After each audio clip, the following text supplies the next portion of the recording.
Good afternoon. It is my very great pleasure to welcome you all to the first of the 2017 Clark Kerr Lectures. I'll begin by saying a few words about Clark Kerr and this lecture series before introducing today's speaker, Michael S. McPherson, president of the Spencer Foundation. Clark Kerr, I think most of you know this, but Clark Kerr was the first chancellor of the Berkeley campus and the president of the University of California during a decade that was both turbulent and formative. Kerr was educated at Swarthmore College and Stanford University and came to the University of California to complete his PhD in economics in 1939. He returned here in 1945 as a professor of industrial relations and as the founding director of the Institute of Industrial Relations. He played an indispensable role in the resolution of the California loyalty oath controversy, in particular fighting for the rights of those professors who refused to sign the anti-communist oath. And he learned in the process a great deal about the complicated politics of California at that time. He gained respect for his leadership, his skill in negotiating complicated situations, and his values. And he was named to Berkeley's chancellorship when the position was created in 1952. Fired with enthusiasm, a phrase he later used in a somewhat different context, Kerr became president of the University of California system in 1958. As president, he devised the process by which autonomy was granted to individual campuses. He oversaw the launch of new UC campuses at Irvine, San Diego, and Santa Cruz. And he was, of course, instrumental in the development, in the passing and the implementation of the California Master Plan for Higher Education, that pioneering framework for post-secondary education that defines specific roles for the three parts of the system, and in the process created the basis for the finest system of public higher education anywhere in the world. He also became the first university president to confront some of the complexities and challenges of the 1960s, and it was, of course, his perceived lenience towards the free speech movement that led to his dismissal as president of the university by the Board of Regents in 1967 at the instance of the newly elected governor of the state of California, Ronald Reagan. Upon leaving the UC presidency, Kerr remained extremely active in the world of higher education policy. He served, among other things, as chair of the Carnegie Commission on the Future of Higher Education, and he was then head of the Carnegie Council on Policy Studies. He continued his work and writing until nearly until his death in 2003. Now, in 1963, while still president of the University of California, and he sometimes said he should never have given these lectures while he was still president, but nevertheless, he gave path-breaking lectures as part of the Godkin Lecture Series at Harvard University. And in these talks, he outlined conceptions of the role of the research university, and he coined, among other things, the term multiversity to describe the many roles that the modern university had come to play in society. These lectures formed the basis for his important work, The Uses of the University, a book he regularly revised, in fact, decade after decade, and which to this day is one of the most important works about the modern university.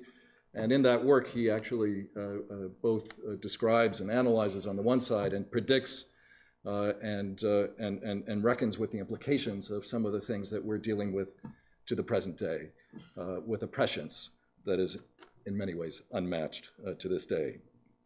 It is, I think, required reading for anyone. I've drawn from it extensively in my own thinking about higher education, and it was indeed a very bold set of statements that he made in those lectures. And our own Clark Kerr lecture series is modeled directly after those specific Godkin lectures. The subject at hand is broadly the role of higher education in society. The lectures are generously supported by the University of California, the Carnegie Corporation, a combination that obviously reflects Clark Kerr's own institutional biography.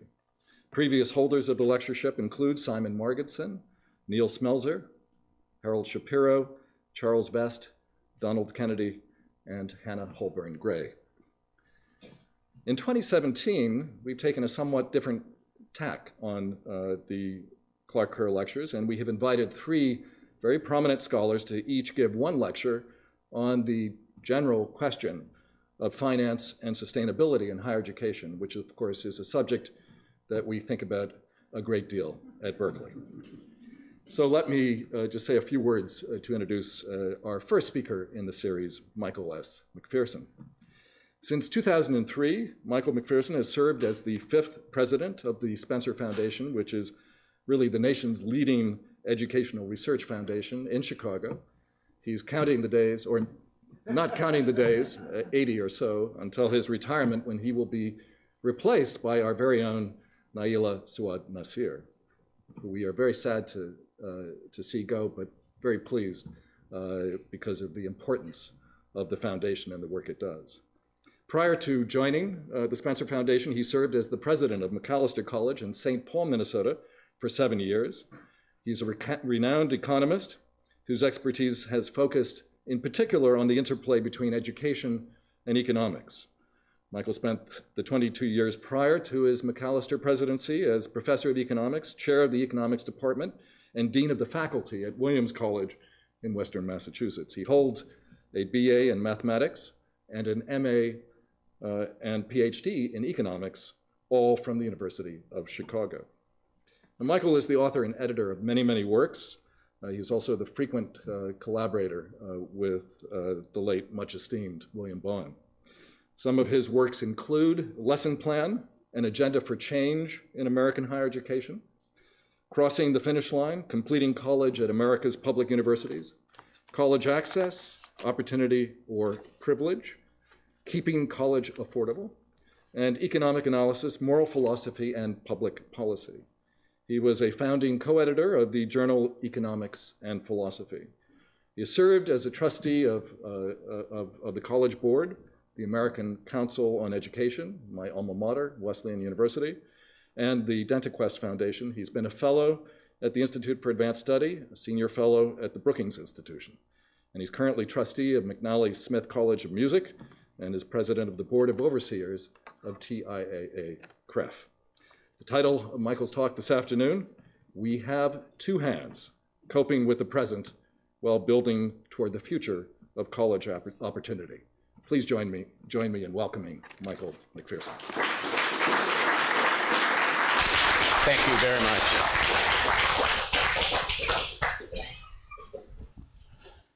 Well, thank you all for being here, and thank you for that gracious, generous introduction. One thing I've learned in my 3 events related to the Kerr lecture is that these people know how to give great introductions. By the time you were done, I was thinking, geez, I'd like to meet that guy.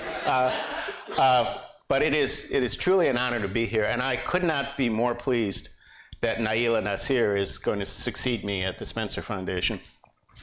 I had no idea when I arrived here that not only, I already knew about her great reputation, but I didn't know she had posters hanging all over the campus with her face on them.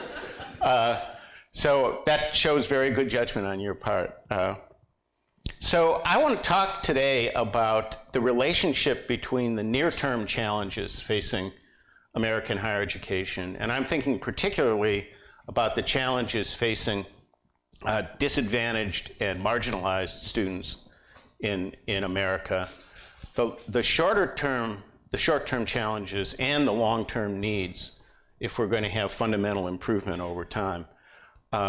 In a way, the text for this lecture was provided by Michael Hout the other day, quoting a leading sociologist here at Berkeley, Martin Sanchez-Jankowski, with words to the effect that we all want a level playing field in higher education. It's just too bad that the practice field is so slanted. So we ask some people, it's almost like we ask some people to climb a steep hill to get to college, and for others, we just ask them to slide down a gentle slope into college. And that's a fundamental problem that I think we need as a society to come to grips with. Now, sometimes a metaphor that's used in talking of higher education is the pipeline There are many flaws to this metaphor because people in fact go up and down and around in various ways. But I want to use not the metaphor of the pipeline, but an actual pipeline or actual series of pipelines as a way of starting my talk. And I will work back, and I hope you will see the reasons why I start there. These pipelines have nothing to do with fossil fuels. So they're just about water. And the story starts with a reservoir in upstate New York, one of more than a dozen reservoirs that collectively supply the drinking water for the city of New York.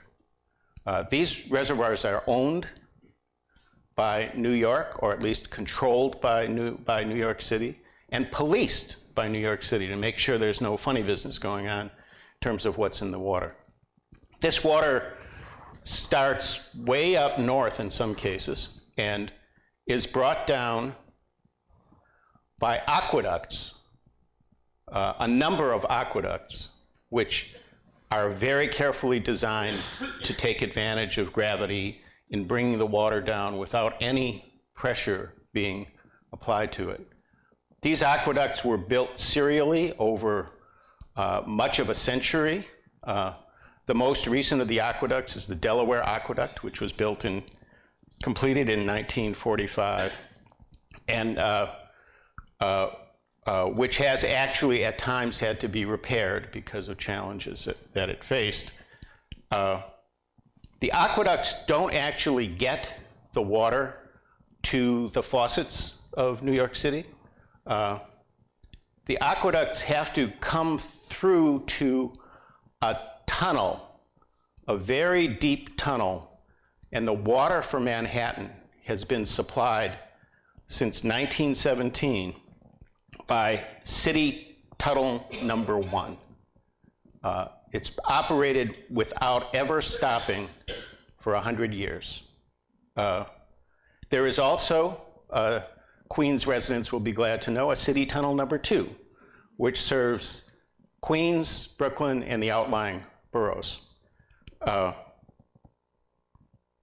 Now, this is a remarkable engineering achievement to bring all of that water from far north down to the city. And it comes down purely gravity fed at such high pressure that only 3% of the billion-plus gallons that come in every day need any pumping in order to provide the water to the faucets. That's the power of water running downhill. This is truly an astonishing achievement. At the same time, it is not without its challenges. Water under high pressure develops leaks.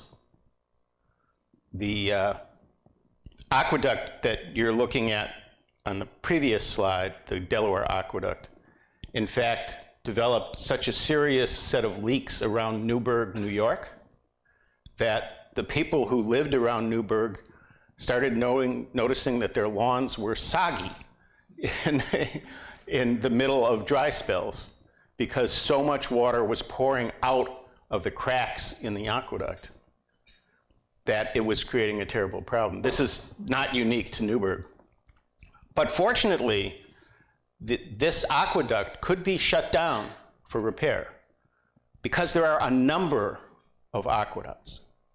And if one of them is shut down, others can pick up the load for a period of time. So it is possible to repair these aqueducts. There has been only one City Tunnel number 1. That tunnel has operated continuously since 1917 and is by far the most important source of water for Manhattan and the area immediately north of Manhattan. Now, aqueducts can be repaired because there is redundancy. There's only one City Tunnel number 1. If it needs repair, and if it could be shut down, the city only has enough water in its local reservoirs to last about 80 days. It is inconceivable that you could shut down for 80 days and do massive, serious repair. There was no substitute for City Tunnel number 1. Moreover, even if the city decided to close City Tunnel number 1, it won't work. They have these steel blade valves that have not been closed for 100 years. And they started trying to turn one, and they heard this cracking. They cannot close City Tunnel number 1 simply because they have no way to close those valves, even if they wanted to. Moreover, some people think that if you somehow did stop the water flow, the tunnel would simply collapse, because what's held it up for 100 years is water at high pressure flowing through it. This was recognized as a potential problem for the city of New York. And in 1970, New York City embarked on City Tunnel number 3. City Tunnel number 3 was there as a backup and to create an opportunity for repairing City Tunnel number 1 and City Tunnel number 2. City Tunnel number 3 has much greater capacity than either of the other tunnels, and it's designed with loops and stuff that allow you to close the tunnel for a section and reopen it elsewhere.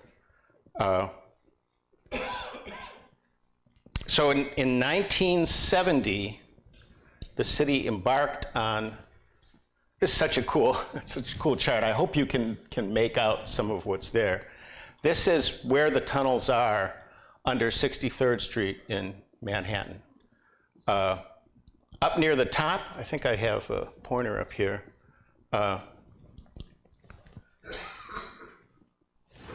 Maybe I have a pointer up here. Doesn't matter. Up near the top, we have the subways that are 30 to 50 feet underground. Coming down further, we go through the entire glaciation of the island of Manhattan. Coming down further, we go through the upper bedrock layer, and coming down still further, we come to the deep lower bedrock layer. And here is City Tunnel number 1, and way down here, 500 feet below the surface, is City Tunnel number 3. This is a massive undertaking. It was begun in 1970. The tunnel construction ebbed and flowed.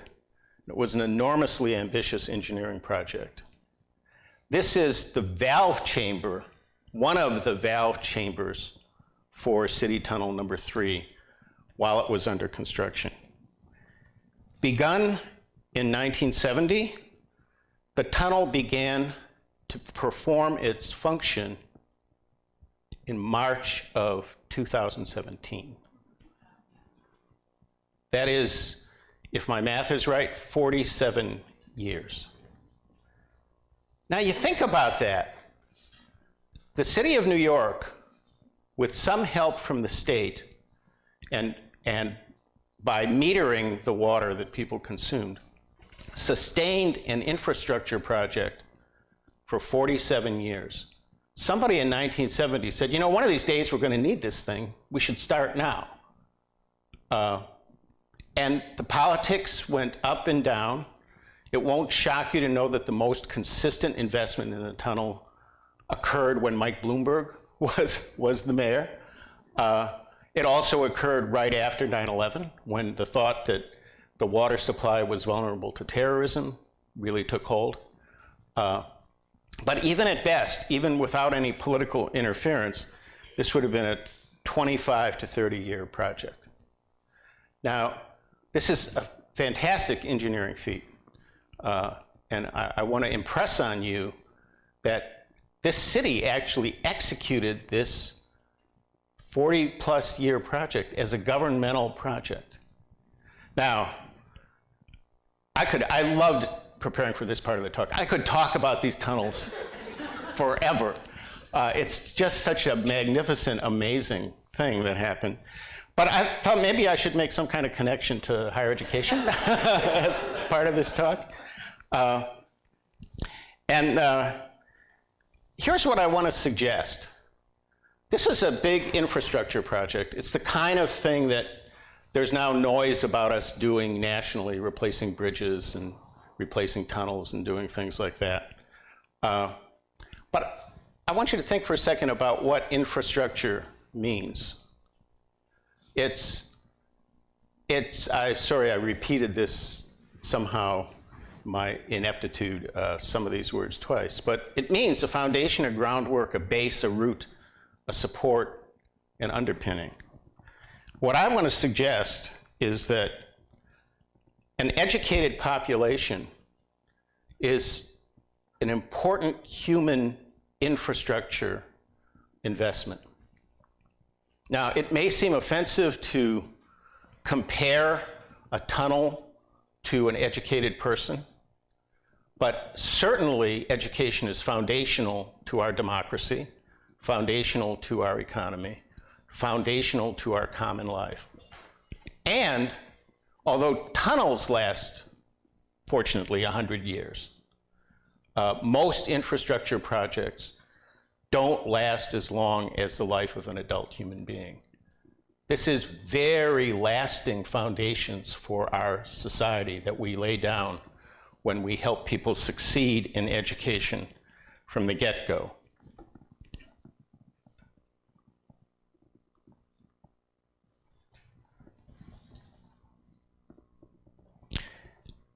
It's also true that not only does the lifetime of an educational investment extend for a great number of years, it's also true that it takes a long time to produce an educated adult. There's been a lot of technological advance in our society, but it still takes at least, well, I said that twice.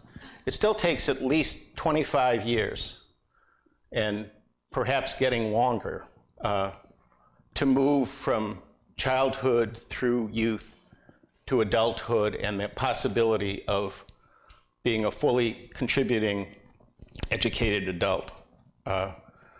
We need to invest early in order to maximize the probabilities of success of that investment.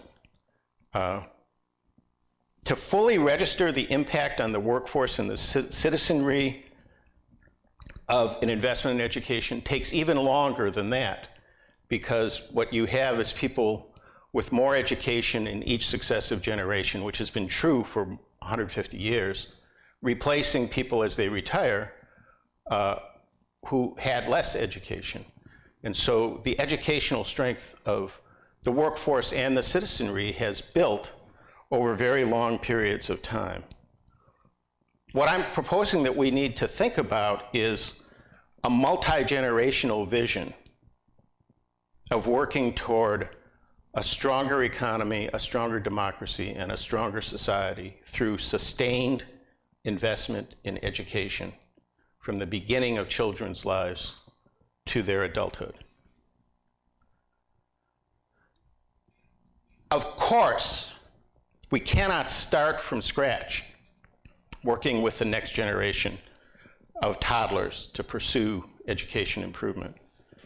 New York City couldn't shut down Manhattan for 40 years and say, well, you know, this tunnel's not really working for us, so you all leave and go to New Jersey, and then in 40 years you can all come back when we have a nice new water tunnel. So you keep working with the system you have, right? While you make the deep investment to improve it. This, I want to suggest, is a great way for us to think about the future of higher education and the relationship between earlier investments, both in social conditions for people as they're growing up, and for the educational system itself. We know as things stand now that students emerge from high school with extremely unequal educational opportunities in their background. We have a deeply unjust elementary and secondary education system in a variety of ways which we can talk about at length. And it is remarkable. It's a remarkable achievement on the part of so many people who are on the wrong end of that slanted system that they find the strength and determination and endurance to get through and then pursue either right away or later on success at the college level, which absolutely is something we need to celebrate and support. At the same time, we need to work on making that playing field, that practice field, more level. We need to invest in sound education from the very earliest ages. And we need to see that as a higher education project. You know, my 14 years at Spencer have led me to realize that almost nobody, I'm sure there's some exaggeration here, but almost nobody studies K-12 education deeply and studies higher education deeply. It's like they're two different worlds. Like, people arrive at higher education however they arrive, and let's just start from there and go on. And of course, you need to do that. I don't think that people in college are the people who should be working on preschool, but somebody better be doing it. We have to see that these are ultimately integrated projects, and I think it's hard for people to see that. It's also terribly important when we are working with people who have come out of the deeply flawed systems that we have, that we not characterize them or think of them as victims with deficits and defects that they bring as people to the challenge. We have a defective system. We don't have defective people. And we need to recognize that the people who are confronting these challenges are showing a lot of courage and a lot of capability, a lot of resourcefulness in confronting them. But we don't have to make the climb as steep as we make it. This is the point of my title. Oh, didn't get this right. Forgive me for a second. My title is We Have Two Hands. The reason I came up with this title is because of Bill Bowen and the famous book, the great book, The Shape of the River. Bill Bowen and Derek Bach, as you, I'm sure, know, wrote this great book about affirmative action quite a long time ago and showed utterly convincingly that people of color who had benefited from affirmative action in being admitted to high-quality universities prospered as a result of that investment. They went into it really with the data, not knowing what the data would show, but it was very convincing evidence. And Bill, who spoke everywhere about this book, was often challenged with the following question: why do we need to have affirmative action? Why don't we instead invest in eliminating the differences that we now are responding to with affirmative action by being more effective in investing in education at the earlier levels? And Bill's response was, we have two hands. We need to do both of these things. And we need to do both of these things at the same time. This kind of binocular vision that Bill brought, that I'm trying to bring, is familiar in other areas of both government and business. So most of us who live in Chicago don't know this, but since 1975, the city of Chicago and the state of Illinois have been working on a project called Deep Tunnel, which is a tunnel 500 feet below ground that can accept the water that is generated when there are very heavy rainstorms. The current system doesn't accept that properly, and what happens is the water and the sewage go out into the lake together, and the sewage does not get treated when there are those kinds of emergencies. The deep tunnel will absorb this water. The only way you'd know that this is going on is that every 3 or 4 years, the Chicago Tribune has an article about, here's some progress on the deep tunnel. It's not done. It started in 1975. It's thought to be approaching some part of its functionality in about 5 years. And again, we did the city of Chicago, the state of Illinois. I mean, you know, these are not the most functional places in the world. They're doing this, right? And it is an astonishing fact. I think right now we face a problem of this kind in healthcare. Many problems of this kind, but an obvious important one is lead in the water pipes of far too many households, schools, and public buildings in this country. So what we have to do right now is minister to the people who have become ill because of lead in the pipes and undertake a massive infrastructure project of replacing those pipes. So it's not in any way unique to education that we have this. It's also, now I want to go back,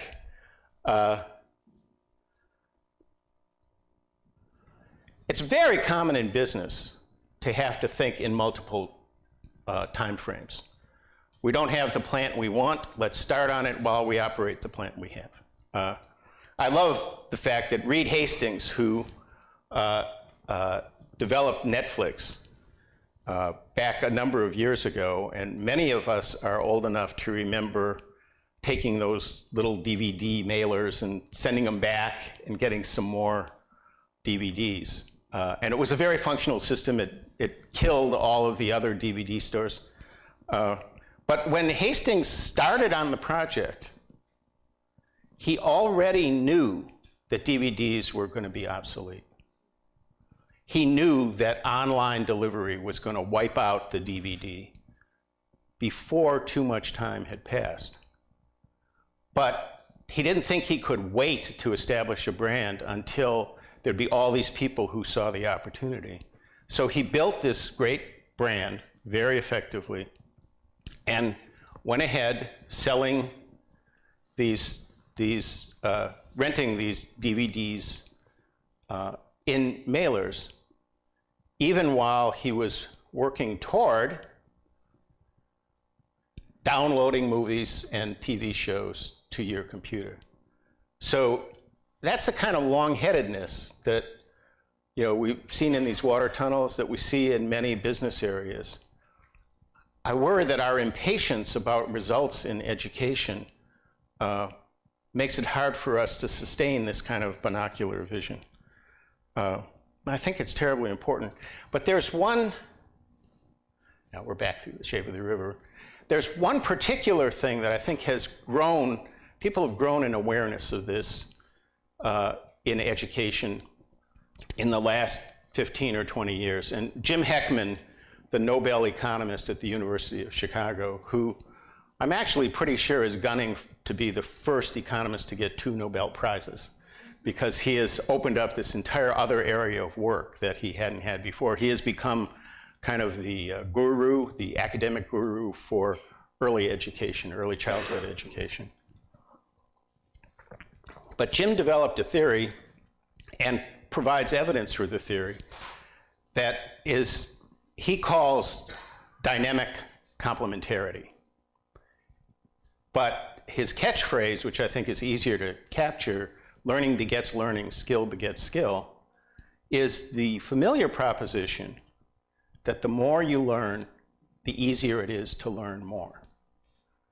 You know, once you learn one foreign language, picking up another one's a lot easier than the first one. If you learn to play the guitar, you mostly can figure out something about playing a keyboard, and so on. Learning begets learning, skill begets skill. Now, the thing about this this kind of finding is that it makes it profoundly important to start young and be effective early. This is illustrated in work that was done by two very talented young economists, Kerr Jackson from Northwestern University and Rucker Johnson from the Goldman School at the University of California, Berkeley. And what they did was first study third graders and show that if, on the average, third graders who went to better funded grade schools learned more than third graders who went to more poorly funded grade schools. This is not a shock.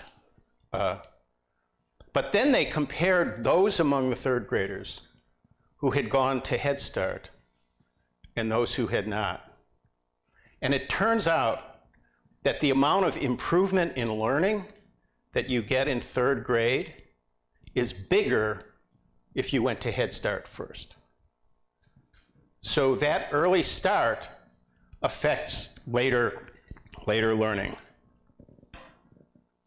So the investment in Headstart by itself fades away. But if Headstart is followed by continued effective investment in education, the effects of it build. Think about one important phenomenon, third grade literacy. The expectation in most schools is that by the end of third grade, you are supposed to have learned to read. Fourth grade, the tables turn, and you can begin to read to learn. So it is now the case, experts in literacy tell us, that you can, by the end of third grade, if you use the proper techniques and execute them well, you can get about 90% of a typical classroom of third graders to be reading adequately, to go on to fourth grade and learn and read to learn. About 10% have mostly one or another kind of learning disability like dyslexia. They need special attention, which is easier to provide if 90% of the people are moving along well. In practice, about 65% of students learn to read by the end of third grade, having faced various kinds of obstacles in doing so. But one prominent obstacle is that teachers don't use the right techniques. We haven't succeeded in making these normative for teachers in sufficient numbers. Now think about teaching fourth grade when 35% of your students don't know how to read, right? That's going to be a huge setback really for everybody's learning, but especially for the 35% who really can't do the reading that's expected in fourth grade and instead need to be brought up to speed on reading. The big challenge here is that those differences cascade.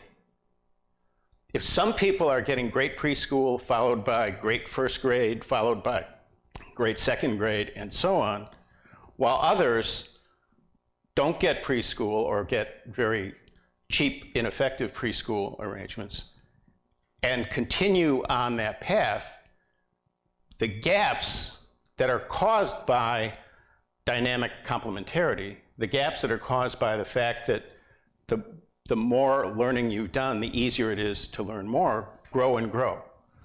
And so by the time you get into the later years, into high school, into college, it's much more challenging, much more demanding to make the investments then than to begin the investments early and sustain them.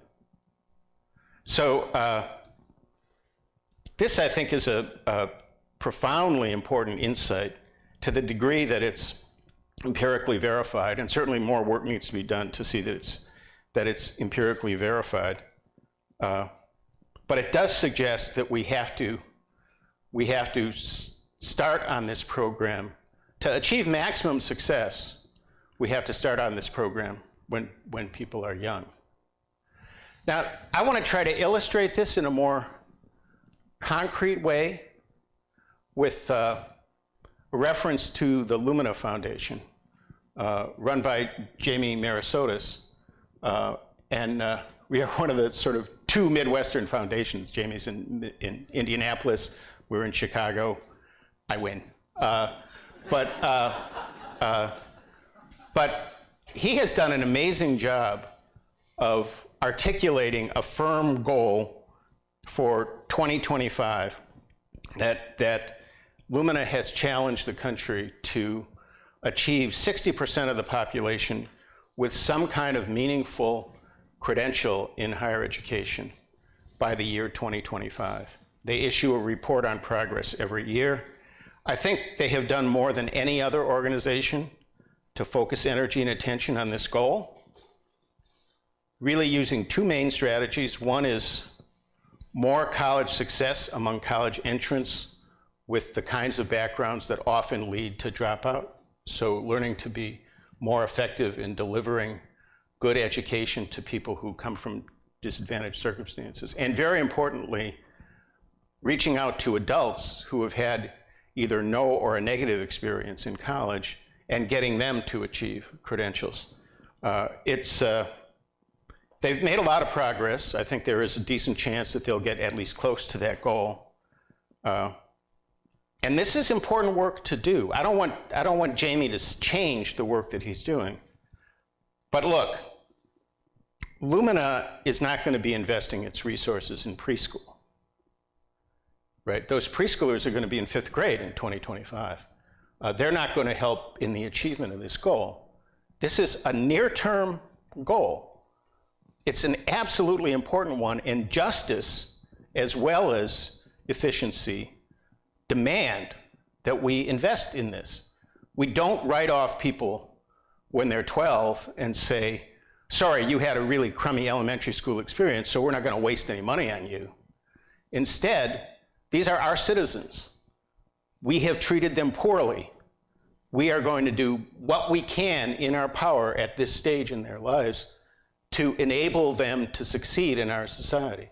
And there is a lot we can do. There's much more we can do than we actually do. And I'm not for a minute suggesting that Jamie should start taking on preschool, should start spreading Lumina's money over all the intermediate grades. This is a good, I believe in the division of labor, I believe in focused work, and I think he's done an excellent job with this. But let me, in a somewhat puckish way, ask you to think about a different Lumina Foundation, not to replace the one we have, but to complement it. Suppose we started now on Lumina 2050, where that big goal is arbitrarily picking it out, 80% with some kind of meaningful credential by the year 2050.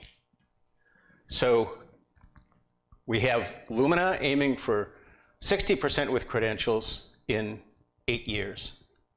We have Lumina 2050, in my imagination, aiming for 80% with credentials in 33 years. Now, what I want to suggest is that, and I'm not saying wait till 2025 and then start 2050. I'm saying start now on Lumina 2050, and your investment strategy is going to be dramatically different, right? You're going to invest a lot in preschool. You're going to invest a lot in improving primary education, second half of elementary education, and you're going to begin now thinking about how to make those high schools really prepare students well to be successful in college. And then by the year 2050, you will have brought people to college in much better condition, not only to get some kind of credential, but to do really well in college. That's a perfectly worthy goal. And we have two hands.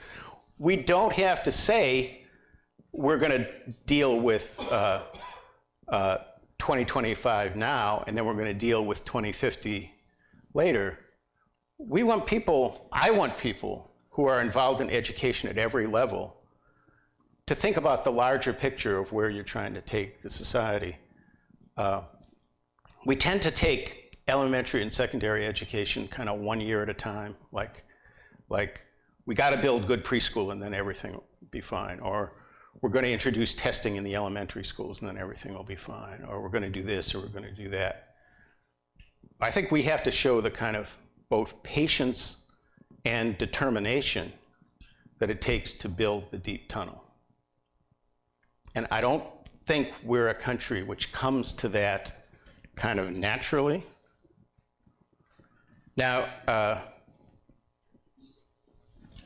if I can go back to my water metaphor, Lumina's work is in good part like fixing those leaky aqueducts that aren't really doing the job that they should do, but repairing them, making the system continue to function, while my hypothetical foundation is the one that's building City Tunnel number 3, that is going to reconstruct from a more fundamental level and create a much brighter future, but further ahead.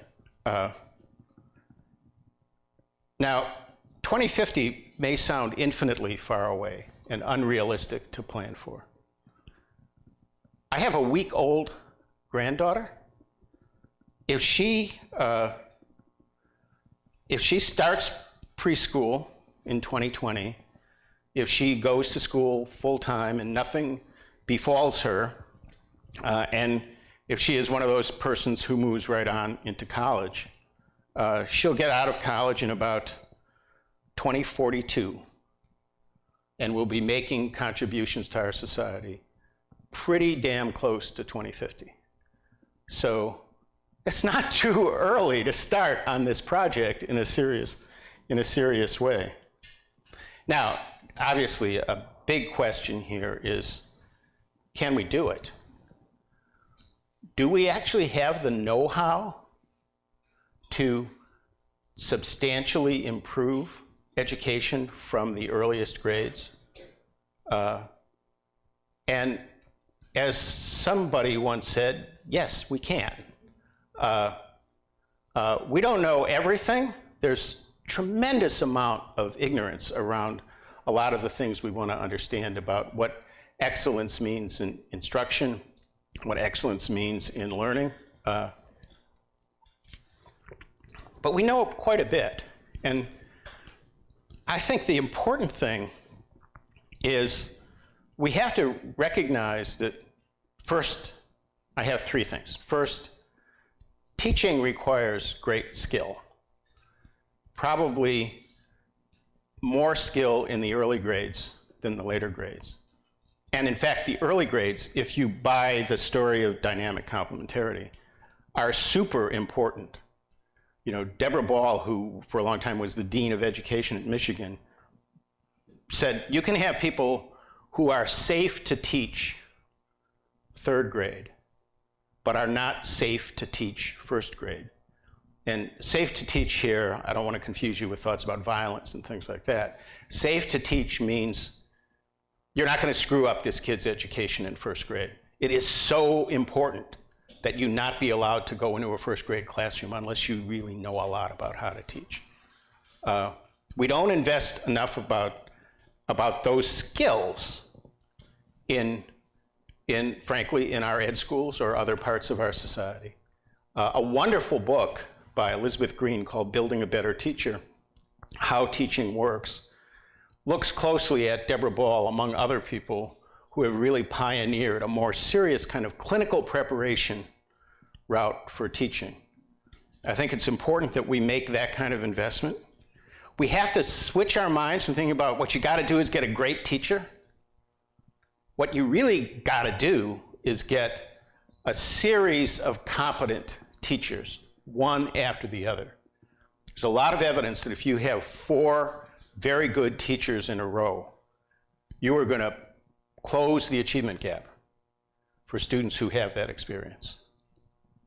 That's a huge thing, and it means reliable, steady work, not heroes. I think that's a really important lesson. That's something that I think has really sunk in on me in my years at Spencer. And I furthermore would say that you also need competent colleagues to help you learn to teach better as you go. I think collaboration and teamwork are much underestimated in the way we usually think about teaching, which is the solitary teacher with his or her own group of students. The second point is to take an explicitly developmental perspective if you want to think about this long-run success, drawing on dynamic complementarity. Success at every step in the educational process relies on success in the step before and lays the ground for success at the next step. So schools need strong leadership at the school level. They need a coherent curricular design. They need organizational structures that will make it possible for teachers to learn how to improve over time and to coordinate what's going on in 2nd grade with what's going on in 3rd grade. And they need clear learning expectations that define paths toward progress. There are plenty of examples of schools, not plenty of examples, there definitely are examples of schools that do this. And in fact, in the city of Chicago, there's been a lot of progress in this exact set of things in the last 5 to 10 years. I think two works that embody this sort of developmental perspective are a new book by 3 people, one of whom is one of our board members, Steve Raudenbush, but also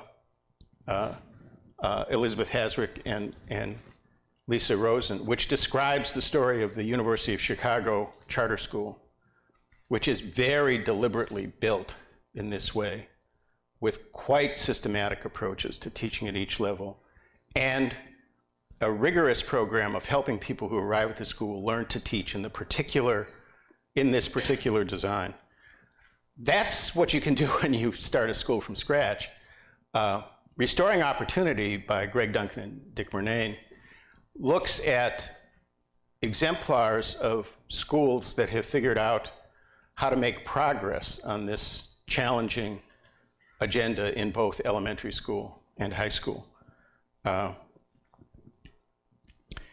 This doesn't apply, I think, only to grade school and high school. I think this more systematic way of thinking about improvement applies in college too. It applies in community colleges, and this very valuable book, Redesigning America's Community Colleges, describes guided pathways as a way of laying out a path, helping students make systematically good choices about what to study and what to study next. This work has shown a lot of promise. It also should be brought to bear in a great many universities and colleges. Good current examples are Georgia State and Florida State, which have used devices like predictive analytics and very intensive, so-called obtrusive advising to move people forward on their paths toward success. And then one of the great success stories is not here. That's kind of sad.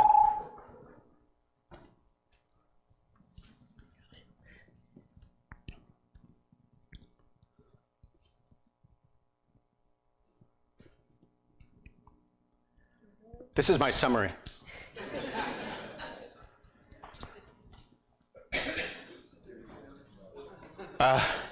Okay, don't worry about it.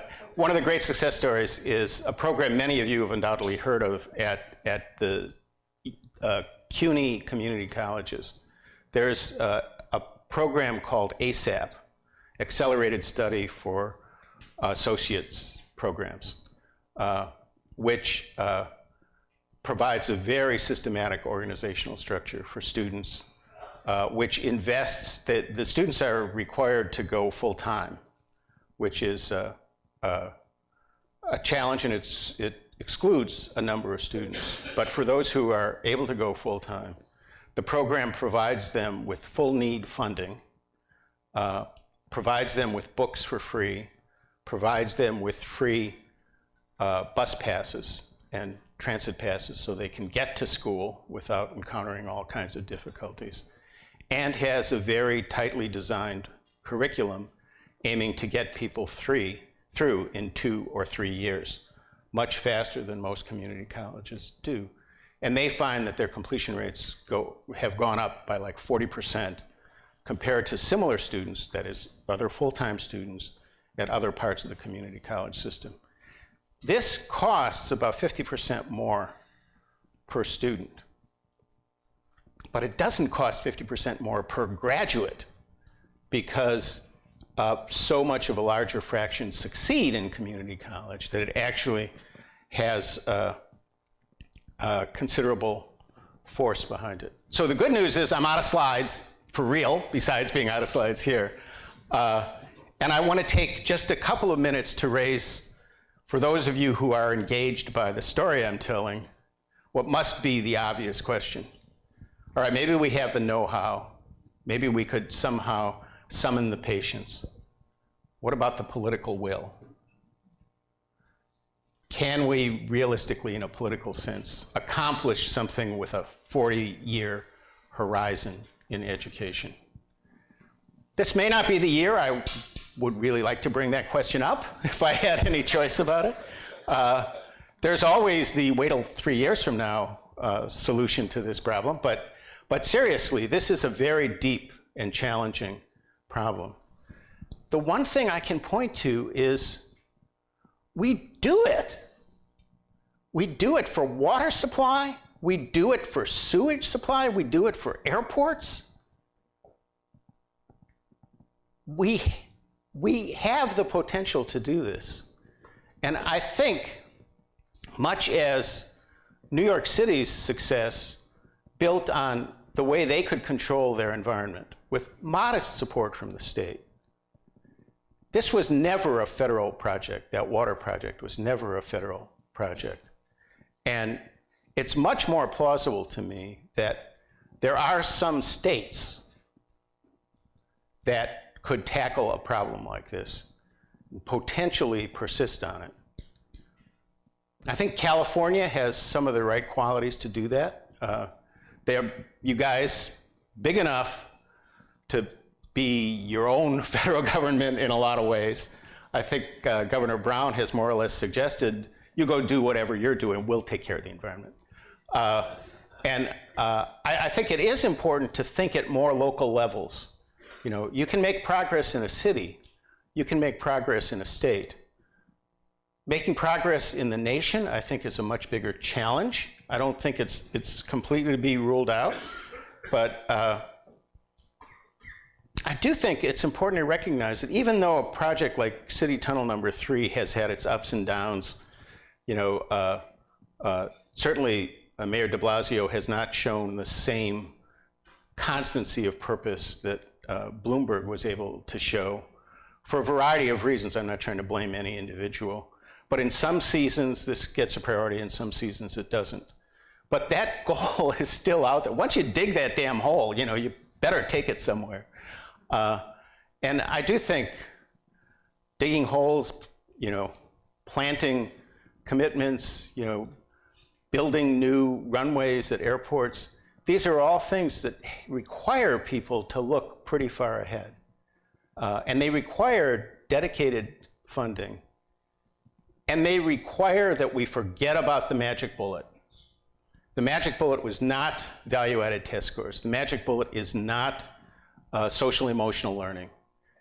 If there is a magic bullet, it's buried 500 feet underground in Area 51. So let's forget about that, and let's recognize we have to do this ourselves. we have two hands. We have to do the best we can for the present of higher education, and we have to determinedly build toward the future. As I said, I have a 1-week-old granddaughter, and I want to say, if we can start on a new water tunnel 40 years in advance, we can damn well start on kids' education 40 years in advance. That's my story. Thank you. Take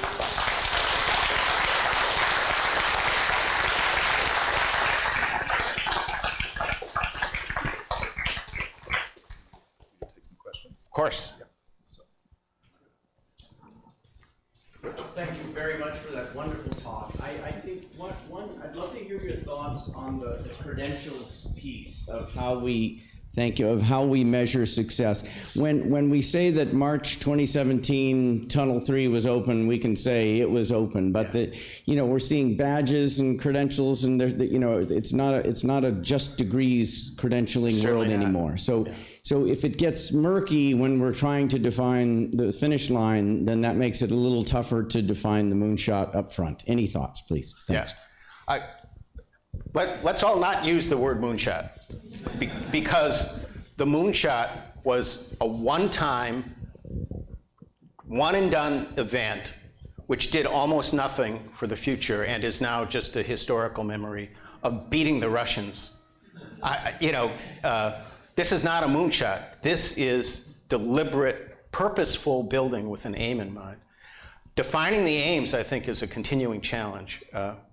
To me, the strongest evidence that there's more to the credentials than just pieces of paper is our nation's economic and social history. Wonderful book by Claudia Golden and Larry Katz called The Race Between Education and Technology, which makes a very convincing case that throughout our history, the willingness of American governments to invest more in longer education than other countries were willing to do. We were building high schools when Germany was debating whether you needed more than 5% of people to go to high school. And that persistent investment has yielded huge results, which means to me that learning is going on. And a big challenge that we face, and Lumina is actually working on this specific problem, is how do you tell if particular certificates or other credentials actually embody learning?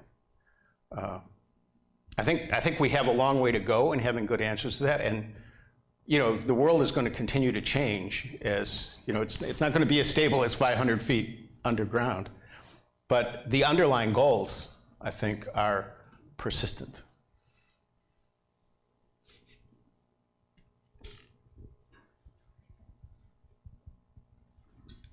It's not just questions, alternative speeches are entirely welcome. Please.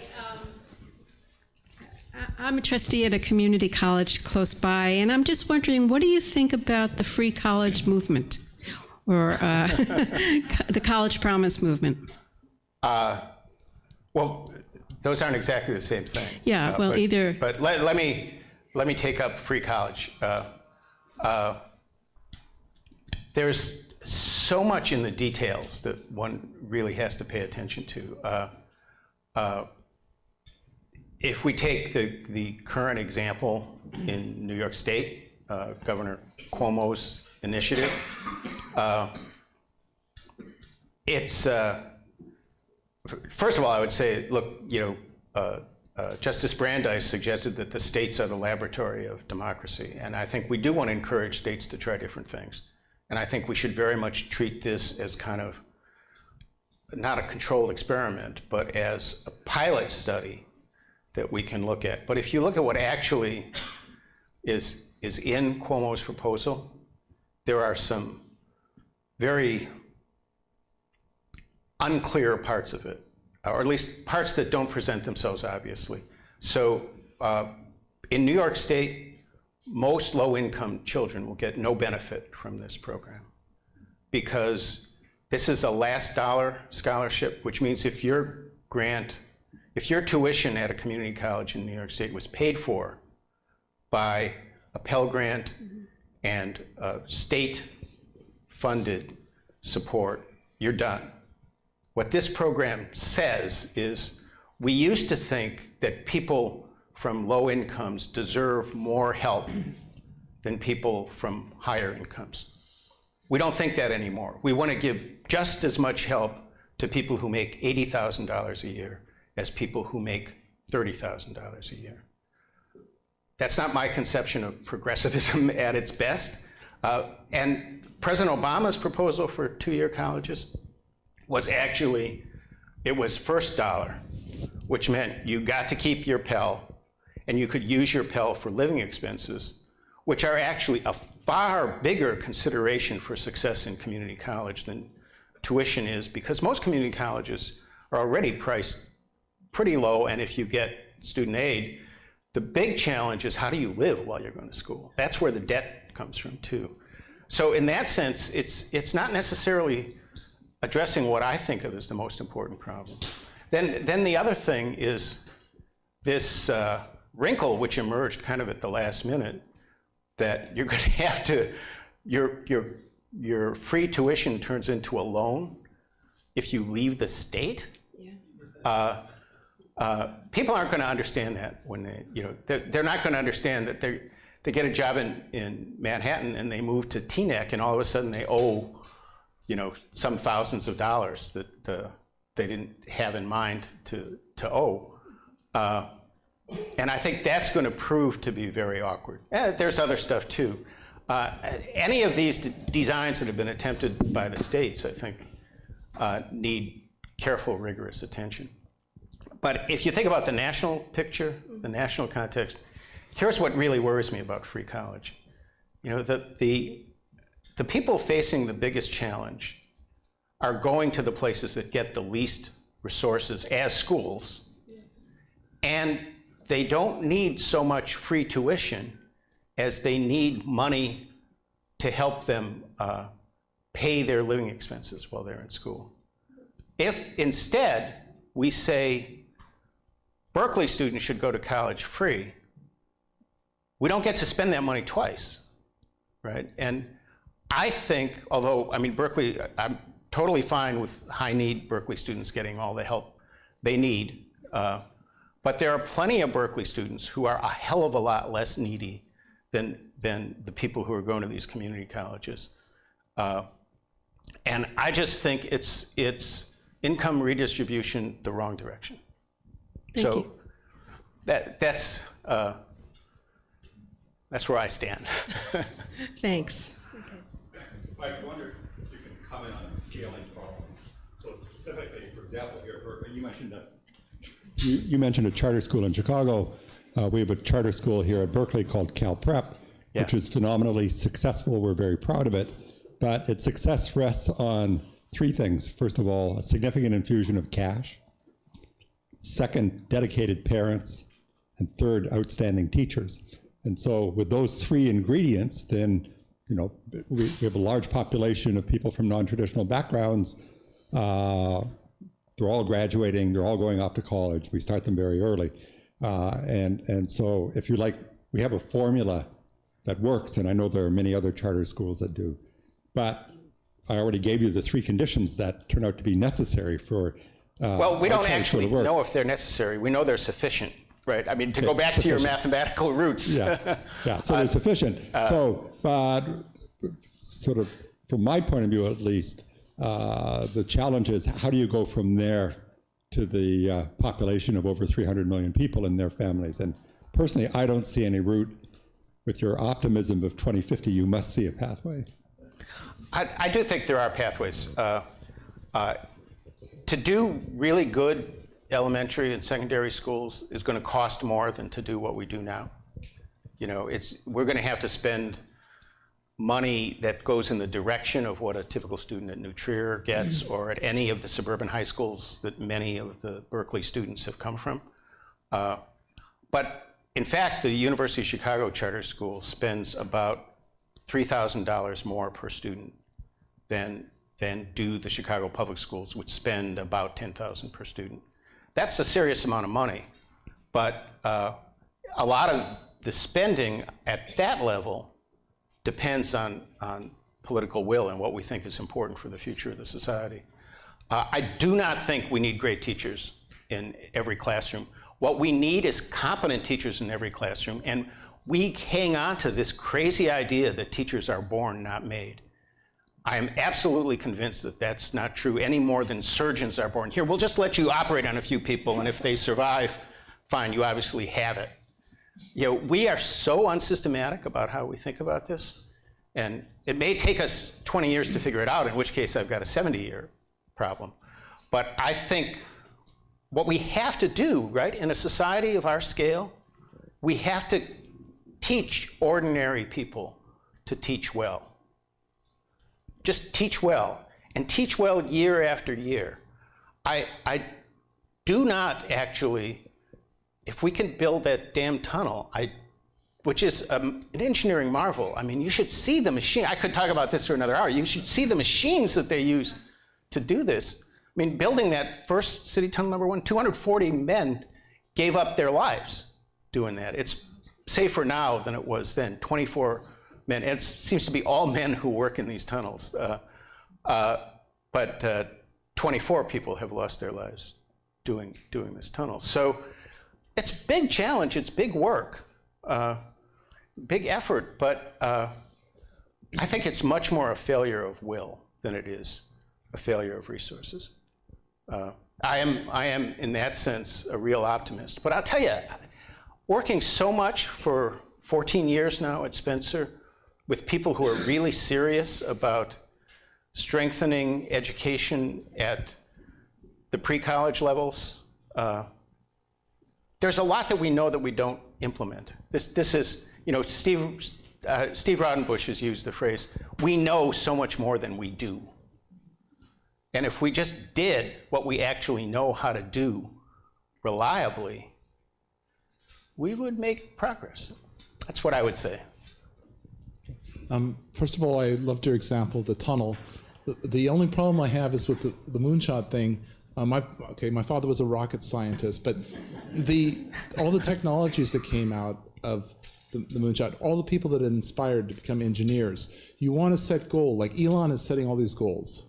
They're grand, but then people get excited about it. They want to learn about it. How can I be part of this? Then that inspires them to be engineers. When they had the America's Cup, my sister's a teacher. She said, what a waste of money. It basically could have all went to education and schools. And I said, that race inspired more engineers than a bunch of textbooks.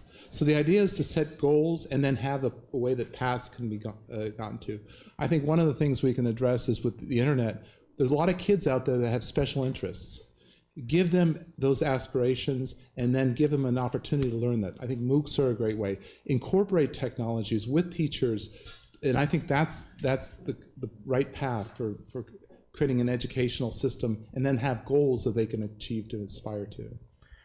Well, individuals need goals, but so do societies. And I'm really talking about what goals societies can set for themselves. And I completely agree about the need to have benchmarks and progress. You know, long ago, when Tony Brake was on the faculty at the University of Chicago, he's now the head of the Carnegie Foundation in Palo Alto,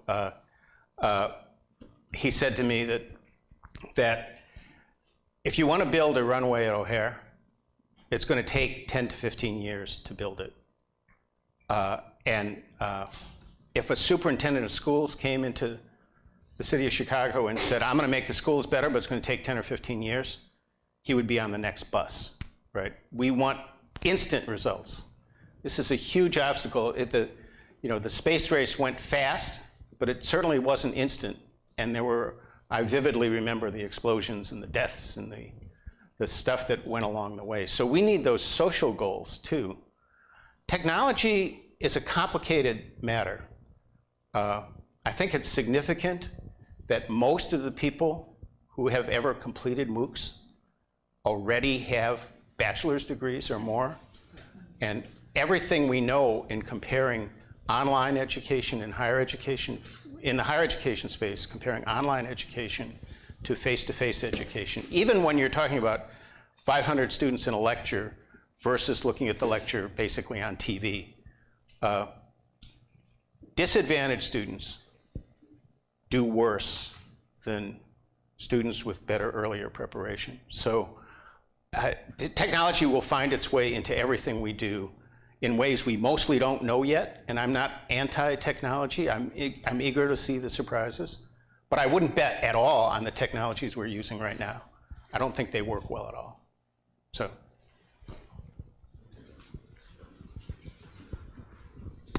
Thank you for your remarks. I enthusiastically agree with all that you have said, except I do not see a nation eagerly embracing large infrastructure projects. I see a nation that over the last 25 years has gradually, steadily eroded its commitment to building for the future at the federal, state, and most local levels.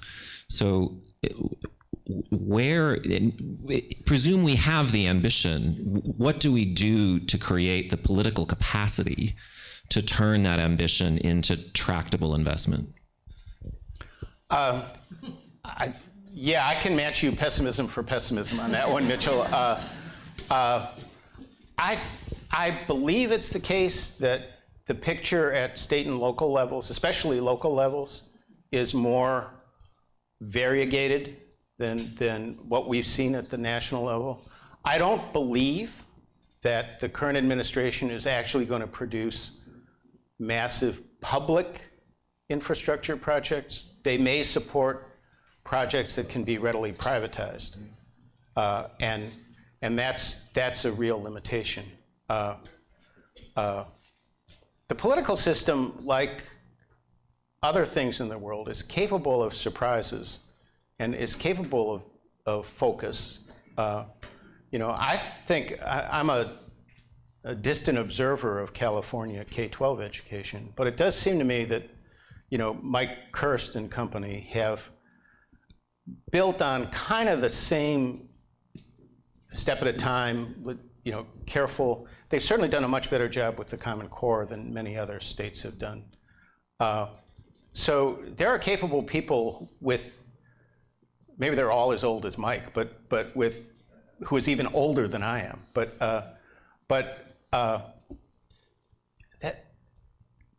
I think one thing we should try to do, maybe I should try to do, is figure out how these long-term infrastructure projects actually get done. I mean, wars help. Wars help a lot. But not with water tunnels or deep tunnels in Chicago. That's a different proposition, and I honest to God, don't know. I mean, you know, when Tony said that thing about the airport, like a new runway takes 10 or 15 years, and if you said it took 10 or 15 years to improve the education in Chicago, you'd be out on a rail. But as I think actually I pointed out at the time, after 5 years, you could go out to O'Hare and see, oh, that runway's half built. You know, so and when you build these tunnels, I'm quite sure I'm going to get from here to here this year, and I'm going to get from here to here this year, then we're going to need to do the following thing. So you do need, as somebody over here said, benchmarks, planning, seriousness. But you know, we spend so much of the brain power that's trying to think about education on looking for the new thing, which, you know, was test scores, value added, really now is social emotional learning. And it's important, you know, so is the kind of performance that's measured in tests. But if we could let go of thinking that we just have to find the right thing and we're going to be fine, you know, as I worked on the tunnel part of this stuff, I kept thinking patience. It's really patience coupled with determination that lets you make real progress over long periods of time. One more question. Thank you for your talk, Mike. I really appreciate it. And I appreciate the tunnel metaphor, but I want to start at the beginning of that tunnel metaphor and ask you a question that was raised in the New York Times this past week. And that's talking about the little ones. Most of the research in education really focuses on K-12 or higher education, but what about the younger ones, the preschoolers? And the question I want to ask you, because that is the beginning of the tunnel, and to go back to Jim Heckman's learning begets learning, and the research does show a large disparity in outcomes by the age of 5. Do you believe that preschool teachers should be college graduates?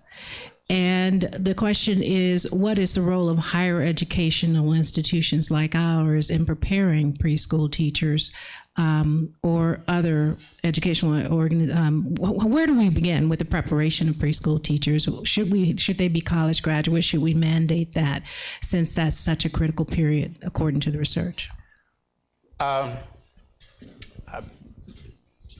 honest answer, Prudence, is I'm not expert enough on preschool education to give a really informed answer about the specifics of a college degree. I think what is clear, and this nonprofit outfit in Chicago that's called An Ounce of Prevention is very persuasive on the point that high quality preparation is necessary for successful early education.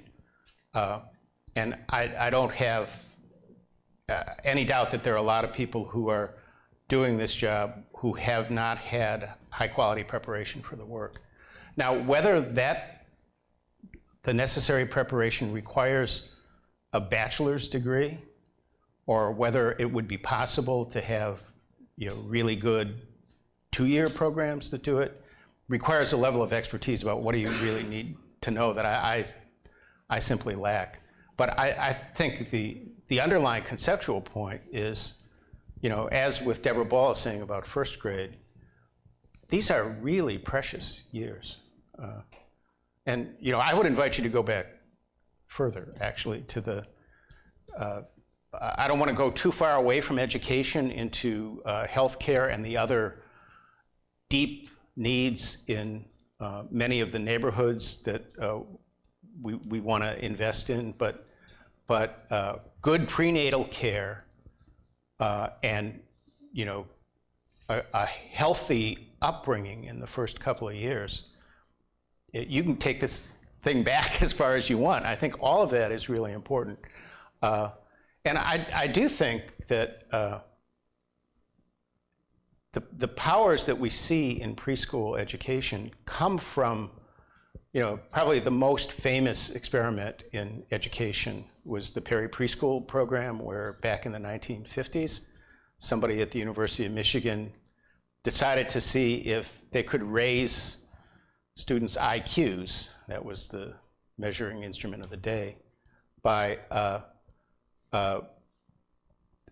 providing very high quality preschool for these students, and having another control group that got, the ordinary kind of attention. And at first, the numbers looked impressive. Then the effects really faded away. And then 20 years later, they kept paying attention to these students. Effects emerged in terms of college completion, more stable personal relationships. But that program involved weekly home visits with the family and a lot of hours in preschool and very intensive instruction. So it's hard to go from Headstart to that. So you have to be cautious about the generalizations, but it's got to be, you need to know what you're doing if you're trying to advance people's learning, for sure. Okay, well, please join us for a reception. But